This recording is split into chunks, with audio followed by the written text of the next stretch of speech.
அன்பிற்கும் உறவுகளே, பாகம் 10. சாம்பல் தோட்டம் படுகொலை 1984. 1984 ஆண்டு நடைபெற்ற சாம்பல் தோட்ட படுகொலை சம்பவமாகும். இலங்கை உள்நாட்டு மோதல்களின் போது நடந்த இந்த துயர சம்பவம் பல தமிழ் குடும்பங்களின் வாழ்க்கையை சிதைத்தது. இந்த நிகழ்வு இன்று வரை பலரின் மனதில் ஆறாத காயமாக உள்ளது. 1984 ஆண்டு வவுனியா அருகிலுள்ள சாம்பல் தோட்டம் பகுதியில் இந்த சம்பவம் நடைபெற்றதாக கூறப்படுகிறது. ஒரு திருமண நிகழ்ச்சியில் கலந்து கொண்டு வீடு திரும்பிய பொதுமக்கள் பயணித்த பேருந்து பாதுகாப்பு படையினரால் தடுக்கப்பட்டது என்றும் சாட்சிகள் தெரிவிக்கின்றனர்.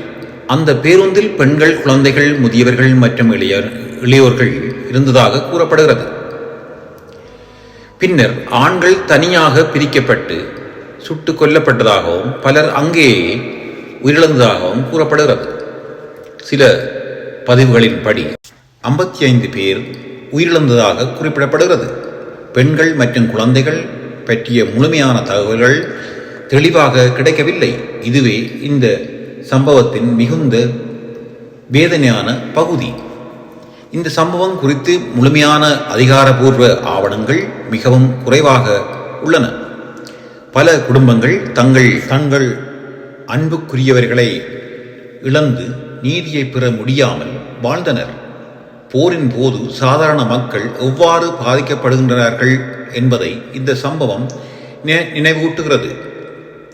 சாம்பல் தோட்டம் படுகொலை என்பது கடந்த கால வரலாறு மட்டுமல்ல, இனி எந்த மக்களும் இப்படிப்பட்ட துயரங்களை அனுபவிக்க கூடாது என்பதற்கான ஒரு எச்சரிக்கையாகும். உயிரிழந்த அனைவரையும் நாம் மரியாதையுடன் நினைவு கூறுகின்றோம். உண்மை, நீதி மற்றும் சமாதானம் நிலைக்கட்டும்.